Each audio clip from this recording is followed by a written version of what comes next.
हाँ जी, तो वेक्टर में आगे क्या करते हैं अपन को, एडिशन। स्केलर तो अपन को जोड़ने आते ही हैं, अब वेक्टर को कैसे जोड़ेंगे, है ना। ठीक है, अच्छा चलो पहले एक चीज बताता हूँ आपको, एडिशन से पहले एंगल बिटवीन वेक्टर।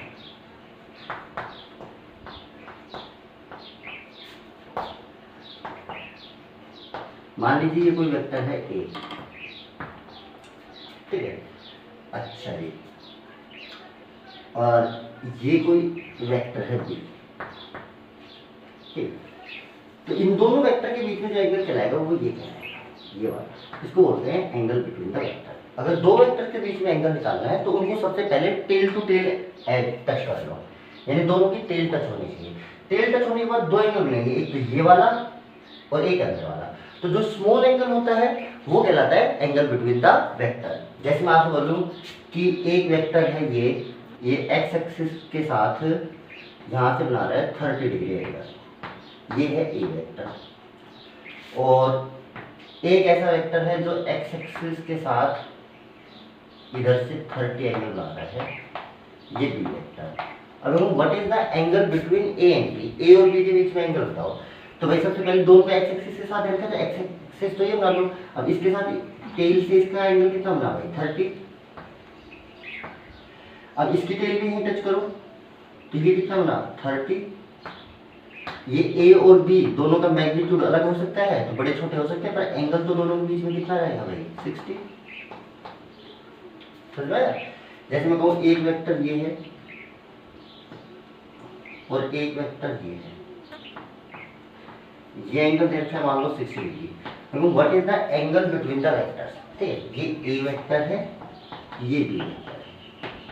तो टेल से टेल टच करनी है, यानी इसकी टेल यहाँ पे आनी चाहिए। आप इसके पैरेलल एक लाइन खींच लो, इसके पैरेलल, और इतनी ही लंबी, तो क्या ये बी वेक्टर होगा? Yes sir. क्यों? क्यों देखो, क्या दोनों की डायरेक्शन सेम है? Yes sir. क्या दोनों की लेंथ सेम है? Yes sir. अगर डायरेक्शन भी सेम है, मैग्नीट्यूड भी सेम है, तो दोनों क्या होंगे? Equal vector.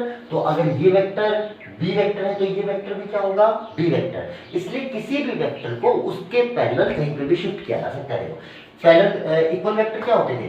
जिनकी डायरेक्शन भी सेम हो और क्या सेम हो? मैग्नीट्यूड भी। देखो मैंने इसके इक्वल लेंथ बनाई है तो मैग्नीट्यूड इक्वल, और इसके पैरेलल बनाई है तो डायरेक्शन भी सेम, तो ये दोनों कैसे कहलाएंगे? इक्वल वेक्टर कहलाएंगे ना।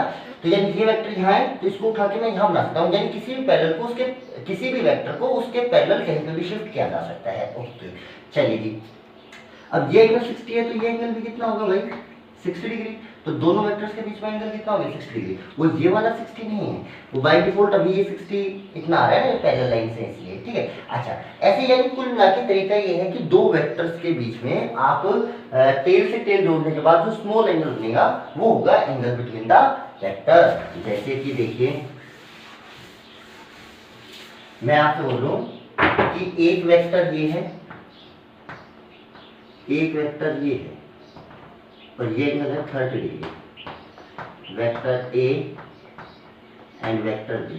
मैंने कहा इन दोनों के बीच में कितना एंगल होगा, तो पहले टेल से टेल टच करना है, तो या तो इसको इसके पैरेलल इधर शिफ्ट कर लो या इसको इसके पैरेलल, कोई से शिफ्ट कर सकते हो, आपकी इच्छा है आप किसको कर रहे हो। मैंने इसको इधर शिफ्ट कर लिया इसके पैरेलल, तो क्या ये एंगल 30 है तो क्या ये वाला एंगल भी कितना होगा भाई 30 डिग्री। बात समझ में आई? अच्छा जी, या मैं इसको इसके पैरेलल शिफ्ट करता तो ये वाला एंगल होता, तब भी कितना होता भाई 30 डिग्री। अगर मुझे ये वाला एंगल दिया होता, मान लीजिए कि ये एंगल है मान लीजिए 120 डिग्री, तो अगर ये 120 होता तो ये कितना निकाल दिया अपन 60, और ये कितना होता 60, तो एंगल कितना होता आपको दिया होता 120, और एंगल बिटवीन द वेक्टर कौन सा काउंट होता भाई 60 डिग्री। समझ में आई आपको बात? चलिए जी, ये किन्हीं भी दो वेक्टर के बीच में एंगल निकालना है तो उनकी टेल से टेल को टच करना पड़ेगा, ठीक है। अब देखिए एडिशन ऑफ वेक्टर,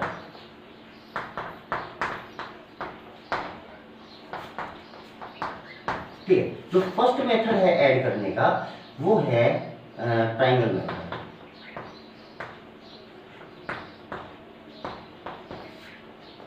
ठीक है। ये ग्राफिकल मेथड है, यानी इसमें आपको डायग्राम बना के ऐड करना पड़ेगा ना, एडिशन का एक रूल है। तो इन्होंने क्या बोला कि मान लीजिए ये कोई ए वेक्टर है और ये कोई बी वेक्टर है जिनके बीच में एंगल है थीटा। मान लीजिए आपको ये दो वेक्टर ऐड करने हैं, दो वेक्टर ऐड करने हैं। तो इन्होंने कहा कि सबसे पहले इन दोनों वेक्टर को एक ट्राइंगल की टू कंटिन्यूअस साइड के अलोंग बनाओ, यानी एक ऐसा, और जहां पे खत्म हो गया वहां से दूसरा वेक्टर चालू करो। देखो इसको इसके पैरेलल इधर शिफ्ट कर लो तो क्या इधर बन जाएगा ये ऐसा, और ये वाला एंगल कितना होगा भाई थीटा। भाई इसके पैरेलल शिफ्ट किया ना, ये इधर दे रखा था, इसके पैरेलल इधर शिफ्ट किया तो ये एंगल हो गया थीटा। ये हो गया आपका बी वेक्टर। तो इन्होंने बोला कि अगर किन्हीं दो वेक्टर को किसी ट्राइंगल की टू कंटिन्यूअस साइड से रिप्रेजेंट किया जाए तो इन द सेम ऑर्डर, जैसे ये इधर है तो ये इधर, ऐसा नहीं होना चाहिए कि ये इधर है और ये वेक्टर आप उल्टा इधर शिफ्ट कर दो, नहीं, in the same order. If two vectors are represented by two continuous side of a triangle in same order, then the third side, ये थर्ड साइड हुई भाई ट्राइंगल की थर्ड साइड, इन अपोजिट ऑर्डर उल्टा, देखो अगर इसी ऑर्डर में चलते तो आप ऐसे आते हैं, in opposite order denote the resultant in magnitude as well as direction.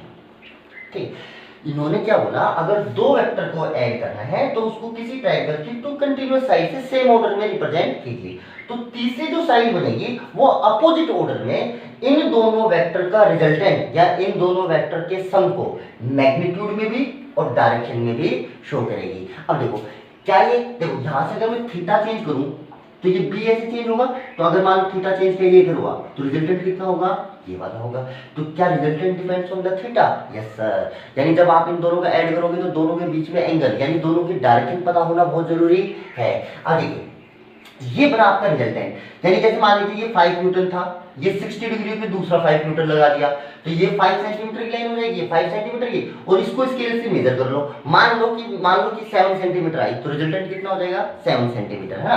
तो रूल क्या कहता था, if two vectors are represented by two continuous side of a triangle in same order then the third side in opposite order denotes the resultant in magnitude as well as in direction। ठीक है, यानी इन दोनों का resultant ये आएगा, मान लीजिए angle है अल्फा, तो यानी इन दोनों का रिजल्टेंट यहाँ से लेंथ इतनी और इसके साथ एंगल कितना हो जाएगा अल्फा, इन दोनों का रिजल्टेंट ये होगा। अच्छा रिजल्टेंट से और क्या मतलब समझते हो, दो वेक्टर का जो मैंने कहा कि इन दोनों का रिजल्टेंट ये है, रिजल्टेंट का मतलब चाहे आप ये दो वेक्टर लगा दो चाहे ये अकेला वेक्टर लगा दो एक ही बात है ना, ये इन दोनों का इफेक्ट मिला के इतना इफेक्ट हो रहा है। ये था फर्स्ट मेथड था ट्रायंगल रूल, पर इस रूल में थोड़ी थोड़ी प्रॉब्लम थी। एक प्रॉब्लम ये, एक तो ग्राफिकल है, जब भी दो वेक्टर ऐड करने हैं तो सबसे पहले ये बनाओ, वो भी स्केल के साथ बनाना है, दूसरा ये बनाओ, फिर ये एंगल बनाओ, फिर इसको मेजर करो, और मेजरमेंट आप तो पूरा एरर नाम का चैप्टर पढ़ चुके हैं, आपको पता है मेजरमेंट से कितना ही आप कर लीजिए प्रिसाइज, पर कुछ ना कुछ तो एरर उसके अंदर रहती है। तो देखो एक पहला इसका जो डिसएडवांटेज है, एक तो ग्राफिकल मेथड है इसलिए टाइम कंज्यूमिंग है, कैसा है टाइम लगाएगा, इस तरीके से आप ऐड करोगे तो पहले नाप के बनाने पड़ेंगे, टाइम कंज्यूमिंग है। दूसरा इसमें एरर के चांस भी ज्यादा है। तीसरा ये सिर्फ दो ही वेक्टर को ऐड कर पा रहा है, दो से ज्यादा होंगे तो उनको ऐड नहीं कर पाएगा। क्या यहाँ तक की बात आपको समझ में आई? चलिए जी और देखिए इसके ऊपर एक क्वेश्चन बनाता हूँ। क्वेश्चन आया कि तीन vector P vector, Q vector और R वेक्टर, ठीक है, P Q R, ठीक है, ये कोई भी वेक्टर क्वांटिटी हो सकती है। तो जैसे मैं फोर्स के लिए बोल देता हूँ, एक ऑब्जेक्ट में तीन फोर्स लग रहे हैं, F1 F2 F3। वो ऐसे लग रहे हैं कि वो एक ट्राइंगल की एक क्लोज ट्राइंगल बना रहे हैं। क्या कर रहे हैं? Close triangle. यानी इन तीनों को अगर मैं ऑर्डर से बनाऊं, जैसे पहला F1 बनाया, ये जिस भी डायरेक्शन में लग रहा था, फिर F2 बनाया, ये जिस भी डायरेक्शन में लग रहा था, और ये F3, तो बोला कि ट्राइंगल की तीन कंटिन्यूअस साइड बन रही हैं। कैसी बन रही है? तीन कंटिन्यूअस साइड से रिप्रेजेंट किया जाता है। यानी किसी ऑब्जेक्ट पे तीन फोर्स F1 F2 F3 ऐसे लग रहे हैं कि वो तीनों मिलके एक क्लोज ट्राइंगल फॉर्म कर रहे हैं, तीनों मिलके क्लोज ट्राइंगल फॉर्म कर रहे हैं इन द सेम ऑर्डर। तो मुझे बताना था कि प्रूव करो कि वो जो ऑब्जेक्ट जिस पे तीनों फोर्स लग रहे हैं वो इक्विलिब्रियम में होगा। देखो इक्विलिब्रियम का मतलब उस पे नेट फोर्स जीरो हो, यानी मुझे प्रूफ करना है कि F1 vector plus F2 vector plus F3, यानी ये तीनों वेक्टर मिलके कितने हो जाएंगे भाई, जीरो। तीनों वेक्टर मिलके कितने हो जाएंगे, जीरो, है ना। तो ये क्या कहलाएगा, इक्विलिब्रियम में। तो देखो इसको मैं नाम दे देता हूँ O A B। तो ट्राइंगल रूल के अकॉर्डिंग चलूं, देखो इधर से अगर मैं लिखूं तो ओ ए वेक्टर यानी ओ से ए की तरफ वेक्टर कौन है, F1, ए से लेके बी इस डायरेक्शन में ये कौन है, F2 वेक्टर, और बी से लेके ओ की डायरेक्शन में ये कौन है, F3 वेक्टर। बात समझ आई, तीन वेक्टर हैं। अच्छा जी, अगर मैं ट्राइंगल रूल लगाऊं तो एक ट्राइंगल की दो कंटिन्यूअस साइड यानी ओ ए और ए बी, यानी दो कंटिन्यूअस साइड का सम ओ ए प्लस ए बी इक्वल होगा थर्ड साइड के पर अपोजिट ऑर्डर में। जैसे ये ओ ए ए बी, तो इन दोनों का सम किसके बराबर होगा, थर्ड साइड के इक्वल। और कौन से ऑर्डर में, अपोजिट में। सेम ऑर्डर तो ये हो गया, ये तो सेम ऑर्डर है, ऐसे ही चलते जाओ। तो अपोजिट ऑर्डर में बराबर ओ बी है। ये तो कौन था, ट्राइंगल रूल था। कहा था कि दो कंटिन्यूअस एक ट्राइंगल के अलोंग, ट्राइंगल टू साइड के अलोंग सेम ऑर्डर में अगर दो वेक्टर हो तो उनका सम थर्ड साइड इक्वल होता है पर अपोजिट ऑर्डर में, है ना जी। अच्छा, तो OA की वैल्यू रख दो भाई साहब F1 वेक्टर, AB की वैल्यू रख दो F2 वेक्टर, और OB, अब देखो BO वेक्टर कितना है, F3 है, और आपका यहाँ पे क्या आ रहा है OB, यानी कि बस डायरेक्शन चेंज आ रही है। तो डायरेक्शन चेंज आ रही है तो इसको क्या लिख दो, -F3। भाई दोनों तरफ माइनस से मल्टीप्लाई कर दोगे ना, तो माइनस से मल्टीप्लाई करके इस वेक्टर की डायरेक्शन चेंज हो जाएगी, यानी OB वेक्टर कितना हो जाएगा, -F3। इसको इधर ले आओ तो कितना होगा, F1 plus F2 plus F3 equal to 0। वो तो होना नहीं है। अब वैसे समझ में नहीं आ रहा तो आप जो वैसे देखिए, इसका और इसका सम कितना होगा, इतना, इसके इक्वल और अपोजिट इतना। इन दोनों का सम कर लिया आपने, ये आया। अब इसका और इसका सम कर लीजिए, क्या ये दोनों इक्वल हैं, यस सर। क्या अपोजिट हैं, यस सर। इक्वल और अपोजिट है तो नेट कितना होने वाला है, 0। तो अब तीनों को जोड़ोगे तो सम कितना आना चाहिए भाई, 0 आ भी रहा है। बात समझ भाई। अच्छा जी, और देखिए, और देखिए,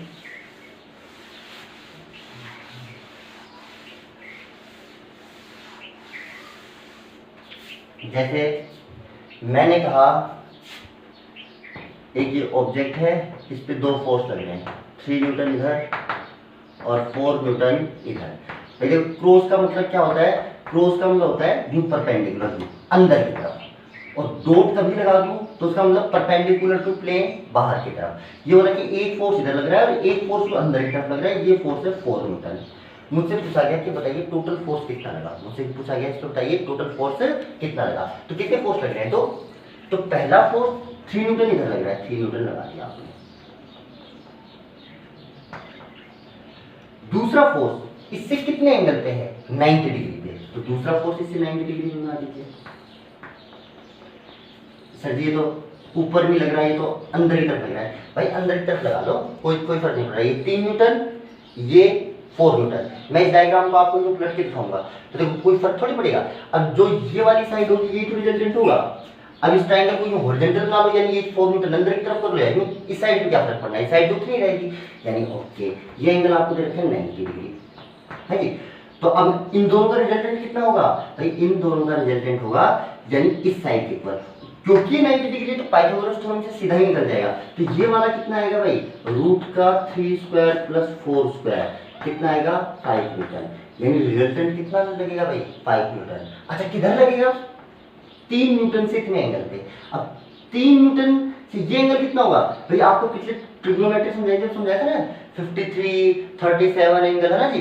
तो ये एंगल कितना होगा, देखो 4 के सामने वाला होता है 53 और 3 के सामने वाला होता है कितना, 37, तो कितना 53, यानी इन दोनों का रिजल्टेंट इधर कहीं लगेगा और ये इधर से होगा 53 डिग्री पे। बात समझ में आई। चलिए और देखिए, और देखिए, मान लीजिए कि ये कोई बोट है, ठीक है। ये अगर स्टिल वाटर, पानी अगर रुका हुआ हो, ठीक है, पानी अगर रुका हुआ हो तो ये बोट पानी के अंदर चल सकती है, मान लीजिए 8 मीटर पर सेकंड से, अगर पानी रुका हुआ हो तो, ठीक है। अच्छा, ये इसकी इंजन की स्पीड है जो बोट अपने आप चलेगी। अब इसके अलावा ये कह रहा है कि अगर ये वाटर भी चलने लग जाए, ठीक है, मान लो इस बोट ने चलना स्टार्ट किया इधर, ये बोट इधर जा रही है, चलो ऐसे बना देता हूँ मैं इस बोट को, आपको थोड़ा सा ऐसे रहेगा कि हाँ ये बोट ये कितने चल सकते हैं, 8 से। अब कह रहा है कि पानी इधर बह रहा है 6 की स्पीड से, 6 मीटर पर सेकंड, और बोट कितनी चल सकती है, 8 मीटर पर सेकंड से। और बात समझ में आई? अच्छा, पानी अगर नहीं चलता तो क्या ये बोट सीधा क्यों चली जाती? यस सर, पर अब क्योंकि पानी चलने लग गया तो क्या इस पानी के चलने की वजह से बोट कुछ टेढ़ा टेढ़ा जाएगी? जाना तो इधर जा रही है, पर पानी के बहने की वजह से टेढ़ा टेढ़ा कुछ इधर आएगी। बोल बात समझ में आई? अच्छा, मैंने एक तो पूछा कि ये कितना इस डायरेक्शन में, यानी कहाँ पर ये बाहर निकलेगी। दूसरा मैंने आपसे ये पूछा कि भाई ये बताओ इस बोट की स्पीड होगी क्या, मतलब इस बोट की मतलब वेलोसिटी मैग्नीट्यूड को तो अपन स्पीड बोलते ही हैं, तो आपको डायरेक्शन एंड स्पीड दोनों बतानी है, या मैं एक ही टर्म में बोलता हूँ, मैं बता रहा हूँ इसकी रिजल्टेंट वेलोसिटी बता दो। तो देखो अब इस बोट के ऊपर देखो, एक स्पीड इसको इधर लेके जा रही है, वो कितनी है भाई 6, और एक इसको इधर लेके जा रही है, वो कितनी है भैया 8। अच्छा जी, तो अब इन दोनों का रिजल्टेंट कितना होगा, 6 और 8। इसके पहले किस लिया, क्या रिजल्टेंट ही होगा? Yes sir. कितना आएगा 6 और 8 का सम, 10। तो एक तो इसकी स्पीड होगी 10, और कितने डिग्री पे होगी, 6, जो 6 वाली डायरेक्शन है इससे ये वाला एंगल निकालोगे, मान लीजिए एंगल से थीटा, तो tan of theta equal to क्या 8/6 होगा, यानी 4/3, और 4/3 कितने पे होता है, 53 पे। यानी ये जो बोट है वो इधर कुछ जाएगी, और वो जो स्पीड 6 है उससे 53 के एंगल पे जाएगी, और जो उसकी स्पीड होगी वो होगी 10 मीटर पर सेकंड। ना वो 6 से चलेगी, ना वो 8 से चलेगी, वो कितने से चलेगी भाई, 10 से। कितने से चलेगी, 10 से। बात समझ में आई? हाँ, अच्छा जी, और देखिए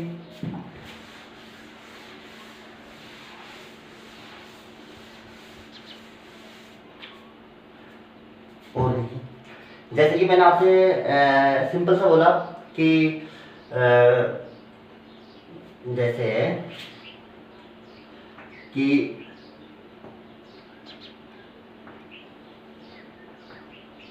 मान लीजिए ये ऑब्जेक्ट है, ठीक है, ये मान लीजिए इस पे इधर फोर्स लगाया मैंने 5 न्यूटन, और एक इधर लगाया इसके ऊपर मान लीजिए 10, ठीक है। मैंने कहा what is the resultant force, तो हमने कहा सर रिजल्टेंट दो फोर्स लग रहे हैं तो ऐड ही करने, 90 डिग्री लग रहे हैं भाई साहब। तो पहला कितने पे, 5 पे, दूसरा कितने पे, यहाँ से बनेगा भाई 10, कितने डिग्री पे, 90 पे। तो क्या रिजल्टेंट ये हो गया? Yes sir. तो रिजल्टेंट की वैल्यू कितनी होगी, रूट का 100 प्लस 25, नहीं आया समझ में, इसका स्क्वायर प्लस इसका स्क्वायर है ना, यानी ये कितना हो गया, रूट 125। इसको मैं लिख सकता हूँ 5 इसको लिख सकते हो 5 × 25, 25 का रूट तो 5 बाहर आ जाएगा, और एक 5 अंदर बच जाएगा ना, 5√5। इसको 5 × 25 लिख लेना, 5 तो ये रहा, और 25 का 5 ये बाहर आ गया।